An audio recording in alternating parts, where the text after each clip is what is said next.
سوال یہ پوچھا گیا ہے کہ شیر خوار بچہ اگر کپڑوں پر قے کر دے تو شرعی طور پر اس کا کیا حکم ہے؟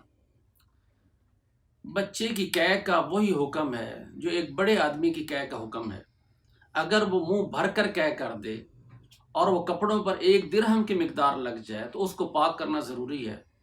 اگر اس کے ساتھ نماز پڑھیں گے تو نماز نہیں ہوگی، اور اگر وہ منہ بھر کر نہ ہو، اس سے کم ہو، تو پھر اس صورت میں خواہ بڑے آدمی کی ہو یا بچے کی ہو وہ پاک ہوتی ہے، وہ ناپاک نہیں ہوتی۔ اگر وہ جسم پر لگ جائے، کپڑوں پر لگ جائے، تو اس سے نہ کپڑے ناپاک ہوتے ہیں نہ جسم ناپاک ہوتا ہے، اس کے ساتھ نماز پڑھی جا سکتی ہے۔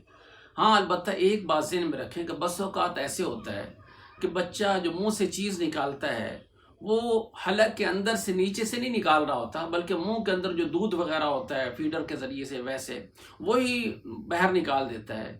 تو وہ جو منہ کے اندر جو دودھ ہوتا ہے اگر وہ نکال دے تو شرعی طور پر وہ ناپاک نہیں ہے، اور نہ وہ قے کے حکم میں جو حلق کے نیچے سے یعنی پیٹ کے اندر سے جو چیز واپس آتی ہے منہ بھر کر ہو تو اس سے کپڑے ناپاک ہوتے ہیں۔ تو اس بات کا خیال رکھیں۔